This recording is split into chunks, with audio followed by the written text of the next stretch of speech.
Viewers, আমার করিম boys এক্সপ্রেসের পক্ষ থেকে আপনাদেরকে জানাচ্ছি অভিনন্দন। আমি প্রতিদিন সকালবেলায় যখন ট্রাফিক জ্যামে থাকি অথবা রাস্তায় যখন চলাচল করি, চেষ্টা করি যে আমি লাইভে আসার জন্য এবং আমার সময়টুকু কাজে লাগানোর জন্য। আর আমি লেখালেখি করি, জ্যামে বসি, অথবা আমি আমার চিন্তাগুলো শেয়ার করে রাখি। যখন আমার সুযোগ আসবে সেই জিনিসগুলো আমি আমার ফেসবুক ওয়াল থেকে দেখে আমি কাজে লাগানোর চেষ্টা করব। এগুলো আমার evidence in future, for future. আমি আমার দায়িত্বে আসার পরে আমি চেষ্টা করব যে আমার এই কথাগুলো, আমার এই কাজগুলো আমি বাস্তবায়ন করার জন্য।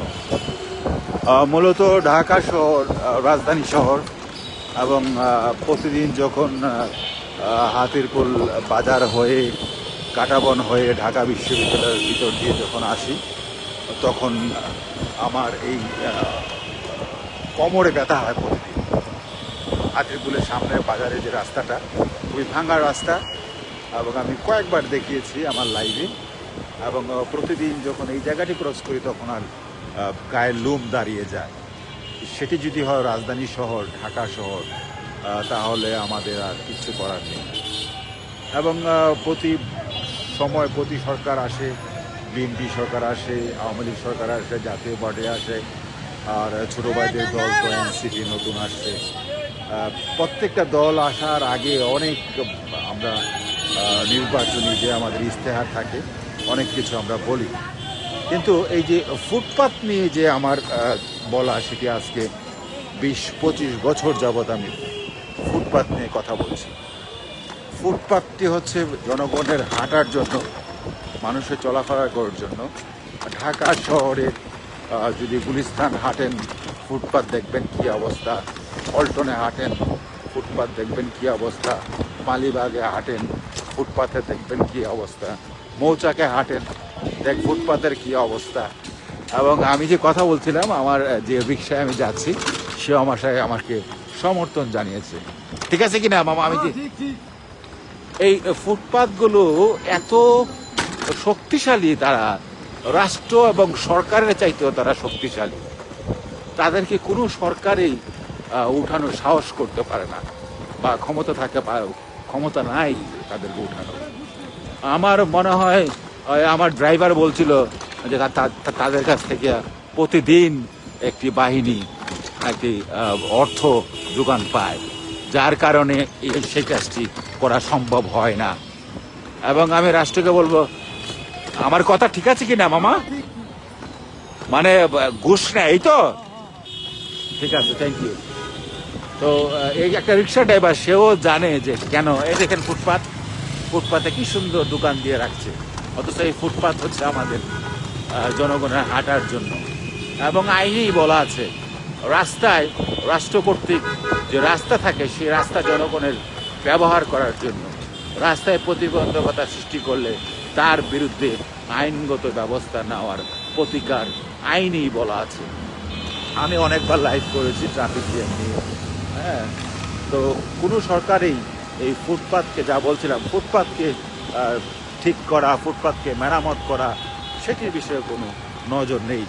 আমি একবার একটা লাইভে বলেছিলাম, আমার যতটুকু মনে পড়ে, আজ থেকে 14-15 বছর আগে আমি বলেছিলাম যে ওদের সাথে যখন পেরে উঠবেন না যারা ফুটপাতে থাকে, কারণ একটি বিশাল সিন্ডিকেট এই ফুটপাতের সাথে জড়িত, তাদেরকে দেখেন আমাদের হাইকোর্টের সামনের রাস্তার অবস্থাটিও একই অবস্থা। এবং তাদেরকে যদি সরাতে চান, তাহলে আপনারা কাজ ধরুন। ফুটপাতের কাজ ধরলেই অটো তারা উঠে যাবে। ফুটপাতগুলো যদি সুন্দর করে রেনোভেশন করে, কে বলে, ফুল গাছের টব দিয়ে অথবা সুন্দর করে ডিজাইন করে বিদেশের মতো, উন্নত বিশ্বের মতো আদলে সাজানো হয়, তাহলে ফুটপাতে যে যারা এখন বসবাস করছে, বাজার করছে, দোকান দিচ্ছে, বা তাদের স্বার্থ হাসিল করছে, তাদেরকে আপনারা খুব সহজেই উঠাতে পারবেন। ফুটপাতের কাজ ধরুন না, ফুটপাতের কাজ ধরলেই তো ওরা উঠতে বাধ্য।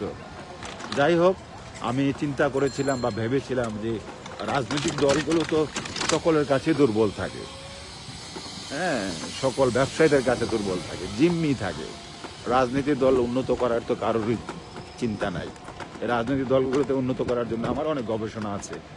এই রাজনৈতিক দলগুলো উন্নত করার জন্য প্রথম প্রথম দরকার হচ্ছে নির্বাচনী ব্যয় কমানো, এবং এমপি সাহেবরা নির্বাচনে অংশগ্রহণ করে প্রথমেই চিন্তা করে যে আমি 5 কোটি টাকা নির্বাচনে খরচ করলাম, জাতীয় নির্বাচনে আমার এই 5 কোটি টাকা উঠাতে হবে।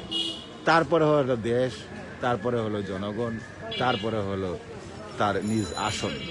যাই হোক, এই নির্বাচনে ব্যয়টি যদি কমানো যায়, সেক্ষেত্রে রাজনীতি উন্নত হতে পারে। এবং রাজনীতি উন্নত হওয়ার জন্য মানুষের যে বেসিক নিড, সেটি হলো শিক্ষা। শিক্ষার মানদণ্ডটি বাড়াতে হবে। একদম মানে মমতাজ মার্কা যদি এমপি দেওয়া হয়, তাহলে এই বিগত সরকার যেভাবে পালিয়ে গিয়েছে, হ্যাঁ, সেভাবে পালিয়ে যেতে হবে। মমতাজ মার্কা সংসদ যেন আর না হয়।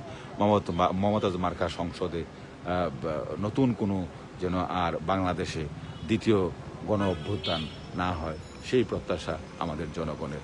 আর কত সহ্য করব আমরা? অনেক তো বছর হলো, 52, 53 বছর, 54 বছরে পড়লো। আর কত অপেক্ষা করবে? এই যে 71-এর যে সুন্দর বাংলাদেশ গড়ার যে মটো, সেই মটো নিয়ে আমরা দেশ স্বাধীন করেছি, এবং 90-এ গণ অভ্যুত্থানে স্বাধীন হয়েছে। আবার এই 24 সালের 5ই আগস্ট স্বাধীন হয়েছে। আর যেন আমাদের রাস্তায় নামতে না হয়, কোনো মায়ের বুক খালি হতে না হয়, এবং দেশ সুন্দর থাকে, সেই প্রত্যাশা করছি। মামা, আপনি কি আমার সাথে একমত? আমি এত একমত। ফুটপাত আগে তুলতেই হবে। ফুটপাত তুলতে হবে, তুললে কোনো দাম নাই। তাই? আর ফুটপাত গুলা যে এই যে দখল করে আছে, এটা ওদেরকে কোনো সরকারে উঠাইতে পারতেছে না কেন? এদের তো আসলে টাকা দিচ্ছে, এরা তো সাহস করছে, নেতারা টাকা নিচ্ছে, এই স্টেজ টাকা নিচ্ছে। নেতারা টাকা নিচ্ছে, কোনো বাহিনী নেয় নাই? হ্যাঁ, ওই যে বাহিনী আসতেছে, বাহিনী কোন বাহিনী? পুলিশ বাহিনী? পুলিশ বাহিনী তো যায়, পুলিশ তো কম যায়, এখন নেতারা যাচ্ছে বেশি। নেতারা বেশি যাচ্ছে, ফুটপাত থেকে টাকা নিচ্ছে। টাকা নিচ্ছে। এই যে আমার এলাকা, এই রাস্তাটা আমার আন্ডারে, এই মাথা তো ওই মহাপন্থা আমার, এরা তুই এদের আইগুলি যা ফুটপাত যা করিব, সব আমি আছে তখন আমার চাঁদা দিবি, যা দিব আমার। এই জন্য ফুটপাত হয়ে পারতেছে না। ধন্যবাদ তোমাকে। দর্শক, আপনারা শুনছিলেন একজন রিক্সার ড্রাইভার, সেও জানে যে কেন ফুটপাত উঠানো যায় না। রাজনৈতিক দলগুলো নেতারা নাকি সেখান থেকে চাঁদা নেয়, হ্যাঁ, বা কোনো বাহিনী চাঁদা নেয়। এই যে একটা সিন্ডিকেট, এই সিন্ডিকেটটি ভেঙে ফেলতে হবে। এখন ইনকাম করার জন্য আমি যে ফেসবুকে কথা বলতেছি, আমার কিন্তু ইনকাম হবে। হ্যাঁ, আমি ফেসবুকে একটা জিনিস তুলে ধরলাম, আমার আয় হবে। তোমরা যারা রাজনীতি করো, তোমরা ফেসবুক থেকে আর্ন করার চেষ্টা করো, ইউটিউব থেকে আর্ন করার চেষ্টা করো। তোমরা অসঙ্গতি, ভালো জিনিস তুলে ধরো, বাংলাদেশের প্রকৃতি তুলে ধরো, বাংলাদেশের ভালো কাজগুলো তুলে ধরো। তাহলে তোমাদের ফেসবুকে ভিউ বাড়বে, তোমরা ফেসবুক থেকে আর্ন করতে পারবে, ইউটিউব থেকে আর্ন করতে পারবে। অনেক অনেক কর্ম আছে বাংলাদেশে। হ্যাঁ, এই যে 3-0 নামে একটা বই আছে, মাননীয় প্রধান উপদেষ্টা লিখা, 3-0, এই বইটা তোমরা পড়ো, দেখবে অনেক কিছু তোমরা জানতে পারবে। ভালো থাকবে, শুভকামনা নিরন্তর। আমার জন্য দোয়া করবে। আমি মোহাম্মদ রেজাল কর্মী, অ্যাডভোকেট, বাংলাদেশ সুপ্রিম কোর্ট, এবং আমি একটি চেম্বারের সাথে অ্যাটাচমেন্ট রয়েছে, জয়নাল আবেদিন অ্যাসোসিয়েট, এবং আমার একটা নিজের একটা ল ফার্ম রয়েছে, উইংস অ্যান্ড উইংস নামে। সেই চেম্বারের আমি ফাউন্ডার এবং হেড অফ দ্য চেম্বার্স। ভালো থাকবেন, শুভকামনা নিরন্তর।